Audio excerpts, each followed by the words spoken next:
आम पढ़ुचु माँ संबंधे श्री अरविंद यही पुस्तक माँ प्रति उन्मीलन और समर्पण विषय पढ़ुचु। काली आम ये शेष करूँ आत्मा जहाँकि आम मान यथार्थ सत्य से सर्वदा भगवत अभिमुखी से आत्मसमर्पण करने को केवल राजी ता नुहे बरं उत्सुक एवं सदा हृष्टचित आम भितर जो ये हूँ सिक्रेट आम भितर अंतरात्मा रही जदि आम बाहर न बुलिकी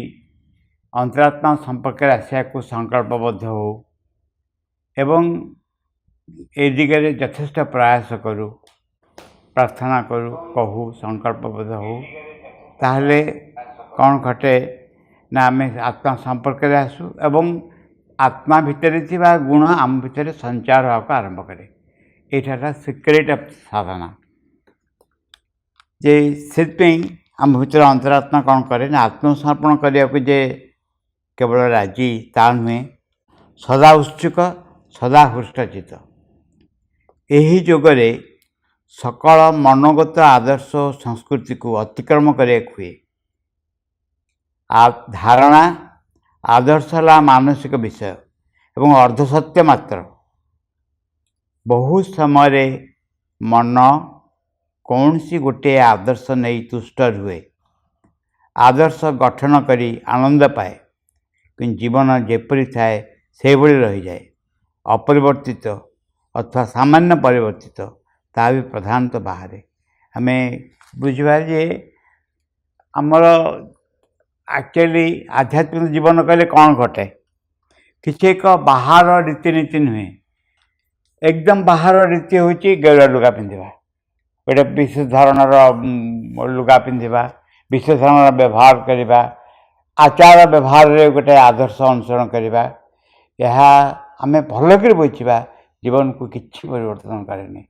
बा कहते सामान्य परिवर्तन करे जीवन जमती सेमती रही जाए। अन्य पक्षरे यही आदर्श अनुसरण करवा अनेक सहज मध्य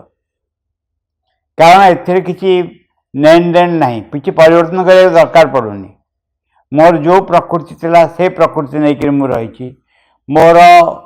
चेतना रे जो दोष त्रुटि थिला ता अक्षुण्ण रही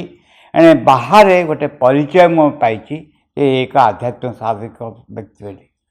मातृवाणी प्रथम भाग में 1929-31 क्वेश्चन आंसर माँ ये विषयटा उठी माँ उठी कहते जे तुम गोटे आध्यात्मिक भाव संपन्न व्यक्ति को देखा करने जाऊच कौन धारणा नेब से व्यक्ति गोटे साधारण लुगा पिंधे चाड़िया घर रोथे जो जिनस सब प्राप्त होते सब बांटी देते निजे कि रखु थे पूरा त्यागर प्रतिमूर्ति एक आध्यात्मिक जीवन बोली कहते। अन्य पक्ष देखिए जे जहाँ भल घर रही भल पोशाक पिंधि जहाँ प्राप्त हो रखुंट ये आध्यात्मिक जीवन नुहे यह सब हूँ मानसिक आदर्श जमती मान ये भाव में पूजा करा पड़ो ये भोग लगे पड़ो किंतु भीतर परिवर्तन हेनी। अन्य पक्षे आध्यात्मिक जीवन चाहे भीतर संपूर्ण परिवर्तन चमत्कार भाव में वर्णना श्रीमंत देती आध्यात्मिक साधक दिव्य उपलब्धिर सन्धान छाड़ी शुद्ध मानस आदर्श गठनर अनुसरण करे नहीं केवल आइडियल मानसिक आदर्श ग्रहण करे नहीं तार प्रथम कथा हूँ आध्यात्मिक उपलब्धि। आम कल्पना करूँ सब कल्पना करा बहुत सहज ध्रुव हेले प्रहलाद हेले से माने आध्यात्मिक उपलब्धि थिला ना एक आध्यात्मिक मानस धार्मिक आदर्श अनुसरण करते जिते में महान महान व्यक्ति को देखू कहीं धार्मिक जीवन यापन करते आध्यात्मिक आदर्श करते बर आध्यात्मिक उपलब्धि जीवन मूल वस्तु था भगवत प्राप्ति भगवान को न पाई बाकी जहाँ देखा जाए से सबूर किसी अर्थ नहीं आध्यात्मिक जीवन में। अन्य पक्षरे तुम केमती भाव में किसी शंकर विषय के चमत्कारी कहीपरुची ये हूँ आम आध्यात्मिक जीवन लक्षण। दी जन व्यक्ति अच्छा जड़े शंकराचार्य सेकेंड व्यक्ति होती शंकराचार्य ऊपर जी पीएचडी कर आम देखू जे शंकराचार्य ऊपर जी पीएचडी कर चमत्कार भाव में कहूँ ये बोधे कहीपर ना एत भल भाव ये घटना ही घटे आम जीवन में आम कल्पना से कल्पना को अनुभव चेष्टा करूँ और दाबी तो करूनी प्राय कल्पना को बड़ बोली भावु एवं आशा करूँ अन्य आप्रिसीएसन से स्पष्ट भाव में कहते आध्यात्मिक साधक दिव्य उपलब्धिर सन्धान छाड़ी शुद्ध मानस आदर्श गठन अनुसरण करे नहीं आदर्श रचना नुहे कौन से आइडियल नुहे दिव्य सत्यर उपलब्धि ही है तार लक्ष्य कि स्पष्ट कथा आमे कौन पानी विषय वक्तृता शुणा ना पानी पीवा निर्भर करे शोष होना नहीं तापर पानी उपर वक्तृता शुणा अलग जिनस निर्भर करे शोष हो नहीं आम पानी थुआई पानी केमी कौन ये जिन बुझा ठीक से भाव में जन्म पर जन्म अतीत है घटना पर घटना आम जीवन में घटला बहु घटना घटला धीरे धीरे धीरे धीरे यथार्थ शोष आमको हवा आरंभ करे तृष्णा जाओ कहती यथार्थ तृष्णा भगवत प्राप्तिर तृष्णा जे भगवत उपलब्धिर जो आवश्यकता हठात आसे नहीं बही पड़े आसे नहीं वक्तृता देले आसे नहीं 24 घंटा काम कले आसे नहीं ये दर्शन शास्त्र आलोचना कले आसे नहीं ये आसे विथ ए मैच्योर्ड सोल जो आत्मा मैच्योर्ड हुए तार परिपक्व अवस्था लाभ करे गोटे समय रे कौथे मन लगे भगवान को छड़ा कौथे मन लगे कौटी हुए नहीं स्पष्ट लिखुंट आध्यात्मिक साधक दिव्य उपलब्धिर सन्धान छाड़ी शुद्ध मानस आदर्श गठन अनुसरण करे नहीं आदर्श रचना नुहे दिव्य सत्यर उपलब्धि ही है तार लक्ष्य इहलोक बा परलोक इहलोकर दिव्य सत्य को सिद्ध करने को हेले मन प्राण दिव्य रूपांतर आवश्यक आ माँ भागवती क्रिया पाखे समर्पण व्यतीत से रूपांतर कदापि संभवपर नुहे आम दिव्य सत्यर उपलब्धि कौन कर जो मैंने विभिन्न मतर साधक से केमती करती जहाँ कल्पना करती जहाँ अनुभव करती से अनुभव में मजी रहती जो देह त्याग करती से लीन हो जाती माने कौन ता माने होची मन करतु से माने एक गभीर प्रेम बा शांतिर संधान पाइले यदि शांतिर संधान पाइले से शांति को यह जीवन में अनुभव कले देह बाधा दिए देहर क्रिया ये शांति उपलब्धि बाधा दिए जो देह नष्ट हो जो शांति को से मैंने अनुभव करते से शांति अनुभूति ही रही भाव में जदि लक्ष्य हुए यह जीवन परिवर्तन यह जीवन रूपांतर ताहले कौन दरकार माँ भागवती पाखे जदि करने मन प्राण दिव्य रूपांतर आ माँ भागवत शक्ति क्रिया पाखे समर्पण व्यतीत से रूपांतर कदापि संभवपर नुहे माँ पाखे समर्पण व्यतीत केवे भी से रूपांतर संभवपर नुहे रूपांतर अर्थ समग्र मन प्राण शरीर आउ एक धारा गढ़ी उठिब अपरिचय संधान है से मानकर पंथा जो माने जीवन को वर्जन करने को चाहती किंतु साधारणतः से निर्भर करती व्यक्तिगत प्रयास उपरे ऊर्ध्वतन शक्ति निकट में आत्मोन्नयन आत्मसमर्पण उपर नुहे जो मैंने नैर्व्यक्तिक भाव संधान करती मन करूँ आम आम बहुत साधारण बुझा ये तत्व विशेष न जाकि साधारण भाव बुझा केमी ना मन कर प्रार्थना कर प्रार्थना क्या पाखे गोटे करना कि गोटे लोक थे प्रार्थना कर किसी नथिले प्रार्थना क्या पाखे कर जहाँ को प्रार्थना कर तार एक्जिस्टेंस थी दरकार ता माने तार व्यक्तित्व थी दरकार जितेबले आमने कह जाए बहुत बढ़िया कि जो addressing to the divine mother लिखाई the formless and the form joined in her तांका पाखे माँ भितर कौन रही ନା ବ୍ୟକ୍ତିଗତ ରୂପ ରହିଛି, ପୌରୁଷ ଅପୌରୁଷ ଉଭୟ ହିଁ ତାଙ୍କ ଭିତରେ ରହିଛି ମାଙ୍କ ଭିତରେ। ଗୋଟେ ମା କ'ଣ କଲେ, ଯେତେବେଳେ କହୁଥିଲେ ଦେହ ଛାଡ଼ିକି ଜଣେ ଚାଲି ଯାଉଛି, ମା ନିଜ ଶରୀରକୁ 12 ଥର ଶୋଇକି ତା ଭିତରୁ ବାହାରି ଯାଉଥିଲେ। ତାମାନେ ଏଇ ଶରୀରରୁ ବାହାରିଗଲେ ମନ ପ୍ରାଣ ତାକୁ ମନକୁ ଶୋଇ ଦେଇ ବାହାରି ଆସିଲେ, ପ୍ରାଣକୁ ଶୋଇ ଦେଇ ବାହାରି ଆସିଲେ, ତାପରେ ଗୋଟେ ଅବସ୍ଥା ରହିଲା ସେଠୁ ବାହାରି ଆସିଲେ। ଏମିତି ହେଇକିରି 12 ଥର ନିଜର ବ୍ୟକ୍ତିତ୍ୱକୁ ବା ନିଜର ଶରୀରକୁ ସ୍ଥୂଳରୁ ସୂକ୍ଷ୍ମ, ସୂକ୍ଷ୍ମରୁ ସୂକ୍ଷ୍ମ, ସୂକ୍ଷ୍ମରୁ ସୂକ୍ଷ୍ମ ଏମିତି ଶରୀରକୁ ଶୋଇକି ତା ଭିତରୁ ବାହାରି ଆସିଥିଲେ। ଶେଷରେ ଯେଉଁଠି ପହଞ୍ଚିଲେ ତାକୁ କୌଣସି ରୂପ ଅଛି ବୋଲି କୁହାଯିବନି, କିନ୍ତୁ ସେଇଠି ଏକ ରୂପର ସନ୍ଧାନ ପାଇଲେ, ସେଇଠି ଏକ ରୂପର ସେ ସନ୍ଧାନ ପାଇଲେ। ଯେତେବେଳେ ଆମେ ଭଗବାନଙ୍କର ରୂପାନ୍ତର ଜୀବନର ଲକ୍ଷ୍ୟ ହେବ, ସେତେବେଳେ ଏବଂ କୌଣସି କାହାକୁ ପ୍ରଶ୍ନ ତ କରାଯାଉନି, ତେଣୁ ସ୍ୱାଭାବିକ ରୂପେ ବ୍ୟକ୍ତି କ'ଣ କରିବ, ନିଜର ପ୍ରଚେଷ୍ଟା ଉପରେ ନିର୍ଭର କରିବ। ସ୍ପଷ୍ଟ ଭାବରେ ଯେଉଁମାନଙ୍କର ଅପରିସର ସନ୍ଧାନ ହେଲା, ଯେଉଁମାନଙ୍କର ପନ୍ଥା, ଯେଉଁମାନେ ଜୀବନକୁ ବର୍ଜନ କରିବାକୁ ଚାହାନ୍ତି, ଆମେ ଦେଖ ବର୍ଜନ କରିବାକୁ ଚାହାନ୍ତି ହେଉଛି ଆମେ ଭଲ କରି କେତେଗୁଡ଼େ ବିଷୟ ସାଇକୋଲୋଜିକାଲି ବୁଝିବା। ଆମେ ଗୋଟେ ଜୀବନଯାପନ କରୁଛୁ, ଆମ ସ୍ପଷ୍ଟ ଦେଖିବା ଆମ ଜୀବନଯାପନରେ ଏକ ବ୍ୟକ୍ତିର ଅନୁଭବ ରହିଛି ନା ନାହିଁ। ଜୀବନଯାପନରେ ମୁଁ ଠିଆ ହେଇଛି, ମୁଁ ଖାଉଛି, ମୁଁ ଇଚ୍ଛା କରୁଛି, ମୁଁ ସଂକଳ୍ପ କରୁଛି, ସଂକଳ୍ପ କରୁନାହିଁ, ମୁଁ ଯାଉଛି, ଯାଉନି, ଏଇଭଳି ଭାବରେ ଜୀବନଯାପନରେ ଏକ ବ୍ୟକ୍ତିର ସମ୍ପର୍କ ରହିଛି ସବୁବେଳେ। ଏବଂ ସେ ବ୍ୟକ୍ତି ଭିତରେ ଅନୁଭବ ମଧ୍ୟ ରହିଛି। ଯଦି ଜଣେ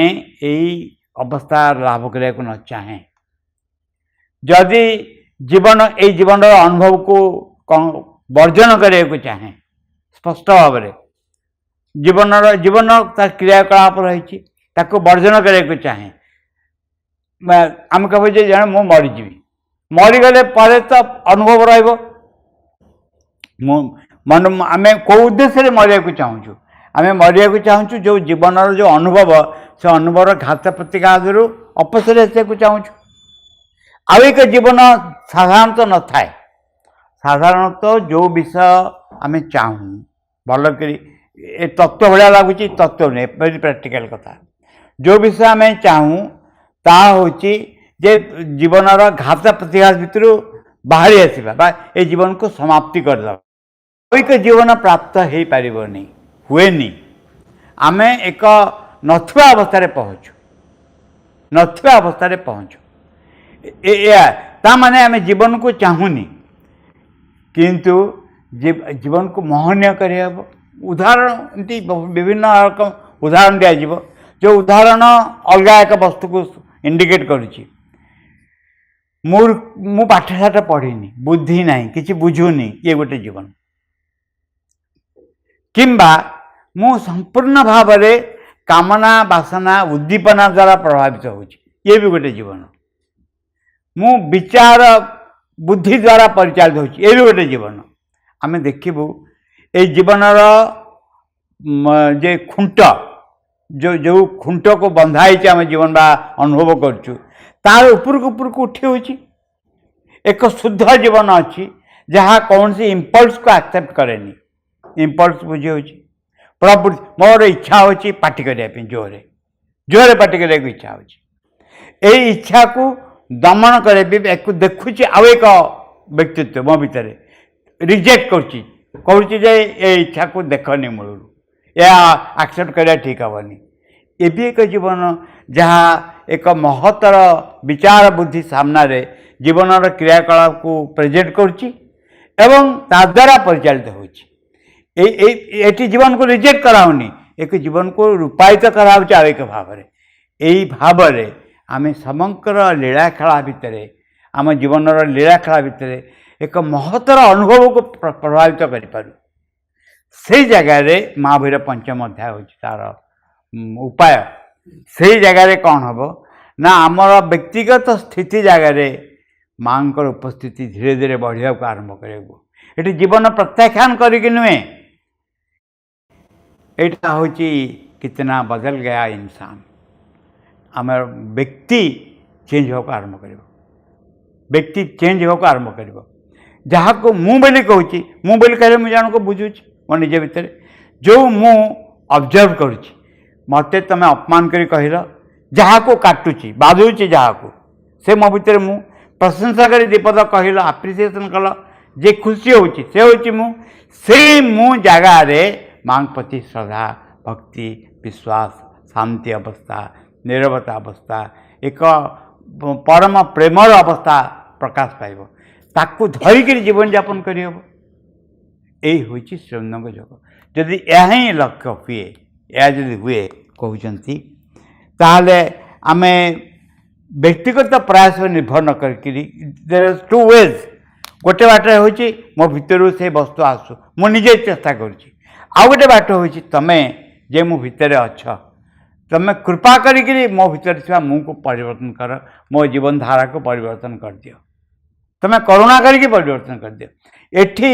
निजर दोष त्रुटि उपर जड़े नजर दौनी ये हूँ गोटे अनुभव अनुभव कौन ना अनुभव अर्थ हूँ जे मते कौन करा जाउची मो दोष त्रुटि के देखे दिया हूँ तो भितर एते असुविधा रही एते दुर्बलता रही एते दोष रही तू रूपांतर हाँपी चाहूँ साधारणतः अनुभव किसी आसबनी रूपांतर को बाट सब हम यह कहुच्छी सामने एवं आमे ताकू आंसर भी दे पारू जितेबाला ए घटना घटब आम ताकू आंसर देवु मु मो ऊपर निर्भर करनी मु निजे रूपांतर हो पारि निज चेष्टा मु तमरी करुणा पर निर्भर करुच्ची जे मो हृदय रही मो माँ पर निर्भर करुच्ची मो शक्ति बल नुहे तेणु दोष त्रुटि की देखा जीवन में दोष त्रुटि प्राबल्य सुजोग हिसाब से आसीगला सुजोग हिसाब से केमती आसला ना देखे दिगला जे तो भितर ये जिनस अच्छी कि तुम उत्तर ताक दल मो पर निर्भर करूनी ये सब बेसी था बड़ था कम दोष त्रुटि था बेसी दोष त्रुटि था संगे मोर संपर्क ना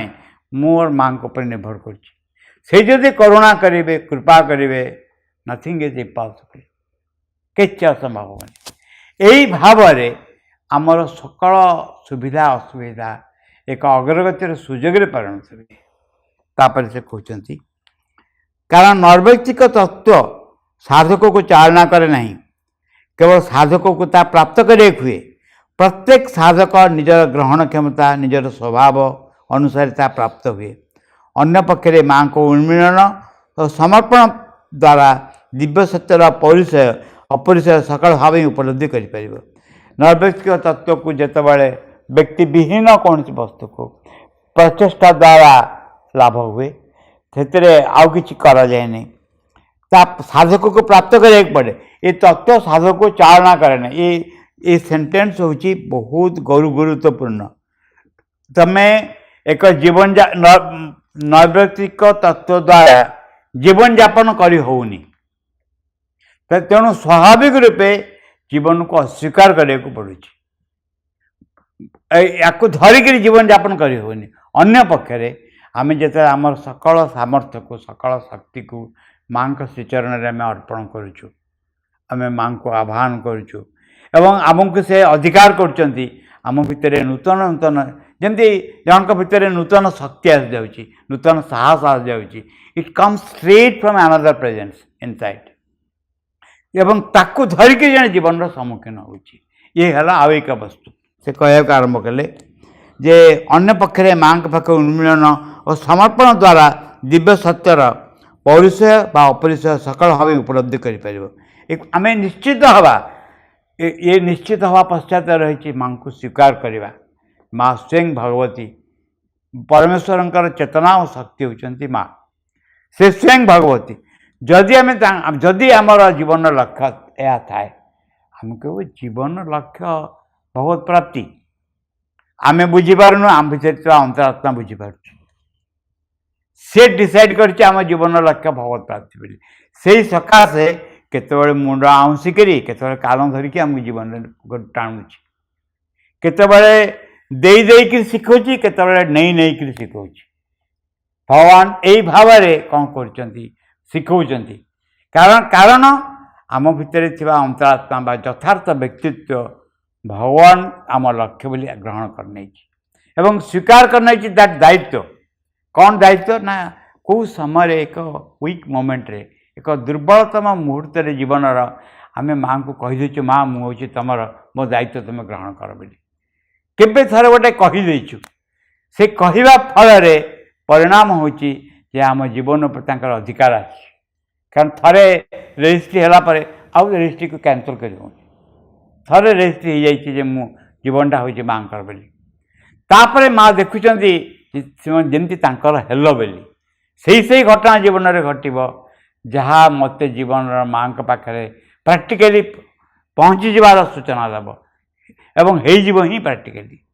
तापर कहते समर्पण उत्तरोत्तर वृद्धि पाइबा उचित आरंभ कहीं पूर्ण समर्पण करें ना से सकाशे यह खूब स्वाभाविक जे मनुष्य निजर अंतर दृष्टिपात कले ये समर्पण देखिपर ना अधिक अधिक समर्पण हवा दरकार हवा माने भल कि मार्क करवा आम देखुचु आम इच्छा अनिच्छा को टपिकी किए गोटे आमको निज कोल को उठे आणुची निज धारा को उठे आणुची आम चाहूँ बा न चाहूँ किसी न देखी निज कोल को उठे आणुची यही भाव एत अजाणत होची आम देखिपारूँ किंतु से ही सकाशे समर्पण नियमटी मानि नापी हेब ना एपरी तो नुहे मानि नाक ही हेब गोटे स्तर आउ एक स्तर गोटे भूमि आउ एक भूमि धीरे स्थिर भाव उठी जावाक हेब क्रमशः स्वभावर सकल भाव भागे प्रतिष्ठित करेब भितर यही भाव रे मुझे तमर बोली केवल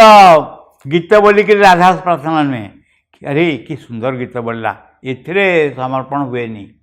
समर्पण मस्ट बी वेरी प्रैक्टिकल आम भीतर सकल अंश उपर माँ अधिकार है मोर अधिकार नुहे मो डिसीजन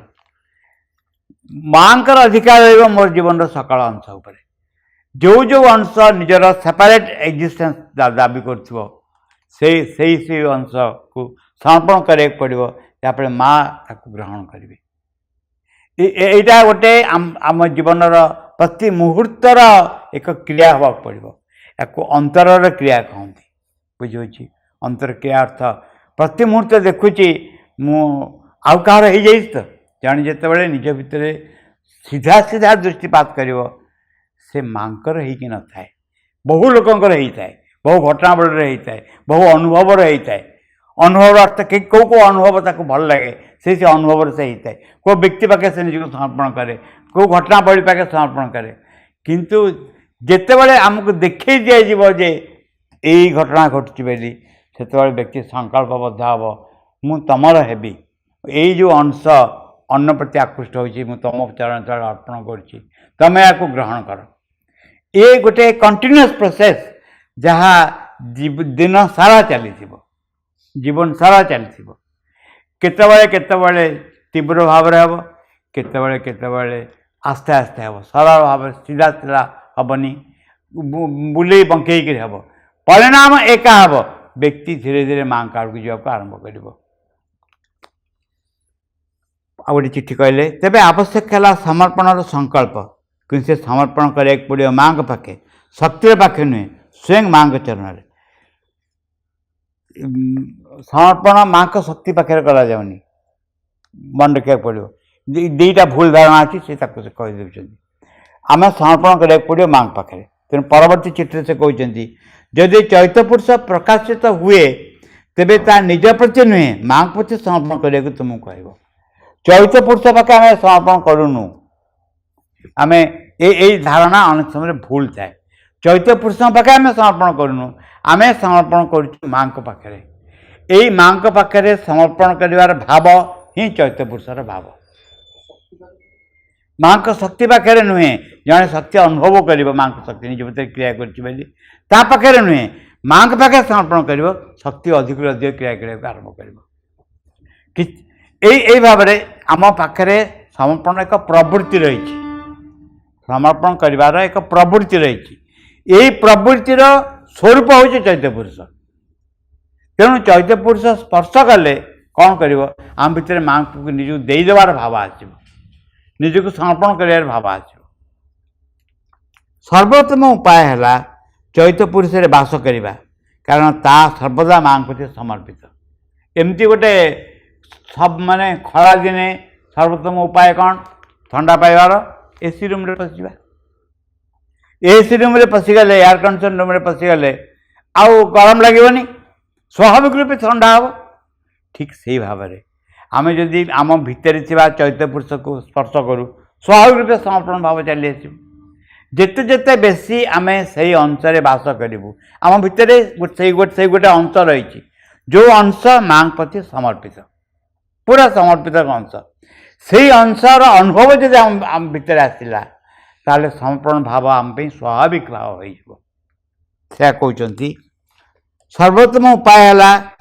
ଚୈତ ପୁରୁଷରେ ବାସ କରିବା, କାରଣ ତାହା ସର୍ବଦା ମାଙ୍କ ପ୍ରତି ସମର୍ପିତ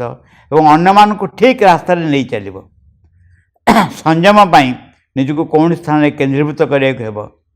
କେହି ଏହା ମନରେ କରନ୍ତି, କେହି ମନ ଊର୍ଦ୍ଧ୍ୱରେ କରନ୍ତି, କେହି ହୃଦୟରେ ବା ହୃଦୟ ମଧ୍ୟ ଦେଇ ଚୈତ କେନ୍ଦ୍ରରେ କରନ୍ତି। ଏମିତି ଏକ ଜାଗାରେ ପହଞ୍ଚିବନି ଯେ ଯେଉଁ ଜାଗାରେ ବାହାରର ଇମ୍ପଲ୍ସ ପହଞ୍ଚି ପାରିବ ନାହିଁ। ସେ ବିଭିନ୍ନ ଭାବରେ ଧାରାରେ କୁହାଯିବ, କିନ୍ତୁ ଏ ହେଉଛି ଜେନେରାଲ ପ୍ରିନ୍ସିପଲ୍। ସାଧାରଣ ଭାବରେ କିଏ କ'ଣ କରିବ, କେମିତି କରିବ, ତା ନିଜ ଉପରେ ନିର୍ଭର କରେ, ମାଙ୍କ ଉପରେ ନିର୍ଭର କରେ। ମା ଆଉ ବ୍ୟକ୍ତି ତାଙ୍କ ପରସ୍ପର ଭିତରେ ଆଉ କେହି ଆସି ହସ୍ତକ୍ଷେପ କରିପାରିବେ ନାହିଁ। ଆଉ ଏକ ଛୋଟ ଚିଠି ଗୋଟେ ହେଉଛି ଆବଶ୍ୟକୀୟ ପ୍ରୟାସ। ସେ କହୁଛି ଏ ବିଷୟରେ ଆମେ ସ୍ପଷ୍ଟ ହୋଇଗଲୁ ଏ ଘଟଣା ବିଷୟରେ, ଯେ ଆମକୁ ଆମ ଭିତରେ ଗଭୀରରେ ପ୍ରବେଶ କରିବାକୁ ପଡ଼ିବ, ଏକ। ଦ୍ୱିତୀୟରେ ଖୋଜିବାକୁ ପଡ଼ିବ ଭିତରେ ଯେ ଏମିତି କେଉଁ ଏକ ଭାବ, ଯେଉଁ ଭାବ କେବେ କେବେ ଆସୁଛି, କେବେ କେବେ ଚାଲିଯାଉଛି, ଯେ ମୁଁ ମାଙ୍କର ହେଇଯିବାର ଭାବ, ମାଙ୍କ ପାଖରେ ନିଜକୁ ଦେଇଦେବାର ଅନୁଭବ ଆସୁଛି, ପୁଣି ଚାଲିଯାଉଛି। ଯଦି ସେ ଚକୋଲେଟ୍ ଦେଖେଇ ଦିଆକରି ଜଣେ ଫେରି ନେଇଯାଉଛନ୍ତି, ତାହେଲେ ସେଇ ରାସ୍ତାରେ ଯିବାକୁ ପଡ଼ିବ। ଶ୍ରୀମନ୍ଦିରଙ୍କର ଗୋଟେ ଚିଠି ଅଛି, ବଢ଼ିଆ ଚିଠି ଗୋଟେ, ସେ ଲେଖିଛନ୍ତି ଥରେ ଯଦି ତୁମେ ଏକୁ ପ୍ରାପ୍ତ କରିଛ, ନିଶ୍ଚୟ ପାଇପାରିବ। ଥରେ ଯଦି ତୁମେ ପ୍ରାପ୍ତ କରିଛ ପ୍ରେମର ଅନୁଭବ, ନିଜକୁ ଦେଇଦେବାର ଅନୁଭବ, ଏ ଅନୁଭବ ନିଶ୍ଚୟ ରହିବ। ଯଦିଓ ଅସ୍ଥାୟୀ ଭାବରେ ଏଇଟା ଦେଖାଯାଉଛି, ଅସ୍ଥାୟୀ ଭାବରେ ରହୁନି, ରୁଭେଇ ଯାଉଛି, କିନ୍ତୁ ଏଇ ସଂକଳ୍ପ ସହିତ ମା ତୁମେ ମୋତେ ଅନୁଭବ କରିଦେଇଛ, ତୁମକୁ ଭଲ ପାଇବାର ଅନୁଭବଟା ଦେଇଛ ମୋତେ, ତୁମେ ମୋତେ ଦେଖେଇ ଦେଇଛ ଯେ ମୁଁ ତୁମର ହେଇଯିବାର ଭାବଟା, ତୁମେ ଦେଖ ଯେ ଏହା ଯେମିତି ସ୍ଥାୟୀ ଭାବରେ ମୋ ଭିତରେ ରହିବ, ମୋଠୁ ଛାଡ଼ିକି ଯିବ ନାହିଁ। ଏହି ଭାବରେ ଆଚ୍ଛା କୁହାଯାଇଛି କ'ଣ ହେଇଛି ନା, ଧ୍ରୁବ ଆଗରେ ଭଗବାନ ଆସିକି ଠିଆ ହେଇଗଲେ, ଧ୍ରୁବଙ୍କ ଆଗରେ। ଆଚ୍ଛା, ଧ୍ରୁବଙ୍କ ଆଗରେ ଠିଆ ହେଇଗଲେ, ସିଏ ଯାହା ବର୍ଣ୍ଣନା କରାହେଇଛି ଶାସ୍ତ୍ରରେ, ଧ୍ରୁବ ଆଉ ଚାହୁଁଛନ୍ତି କ'ଣ ବୋଲି, କ'ଣ କହିବେ କିଛି ବୁଝିପାରୁନାହାନ୍ତି ତାଙ୍କୁ ଦେଖିକିରି। ଭଗବାନ କ'ଣ କଲେ, ଶଙ୍ଖକୁ ତାଙ୍କ ମୁଣ୍ଡରେ ଛୁଇଁଦେଲେ, ଆଉ ତ ଅନର୍ଗଳ ଭାବରେ ସେ ଚାଲିଲା ତାଙ୍କର ସ୍ତବ। ଆଉ ଠିକ୍ ସେଇ ଯେଉଁ ଗୋଟେ ଅଂଶ, ଯେଉଁ ଅଂଶ ବାଧା ଦିଏ ଭିତରର ଭାବକୁ, ସେ ଭାବକୁ ମା କୃପା କରିକି ଦୂର କରିଦିଅନ୍ତି। ଏଭଳି ଘଟଣା ଘଟେ ଯାହାଫଳରେ ସମଗ୍ର ଚେତନା ଏକ ପ୍ରେମ ଦ୍ୱାରା ଆପ୍ଲୁତ ହେବାକୁ ଆରମ୍ଭ କରେ। ମୂଳ କଥା ସେଇଟା ନୁହେଁ, ମୂଳ କଥା ହେଉଛି ଡୁ ୱି ୱାଣ୍ଟ ଇଟ୍, ଆମେ ଚାହୁଁ କି ଏ ବ୍ୟବସ୍ଥା, ନା ଆମକୁ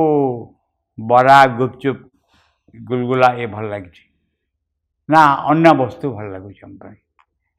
ଆମ ପାଇଁ ସାଧାରଣ ଜୀବନର ଗୋଟେ ରସ ନଥାଏ, ଗୋଟେ ରସ ଥାଏ, ଯିଏ କେଉଁ ରସ ଆମକୁ ଭଲ ଲାଗୁଛି, ଜୀବନର ଟେଷ୍ଟ ଗୋଟେ ଥାଏ। କେତେକ କ'ଣ କହନ୍ତି ମନେ ନାହିଁ, ସେ ଗୋଟିକ କଥା ଯେ ଦି ସମୁଦ୍ରିଣୀ ଥିଲେ, ଗୋଟେ ସମୁଦ୍ରିଣୀ ଆଉ ଜଣେ ସମୁଦ୍ରିଣୀ ଘରକୁ ଗଲା।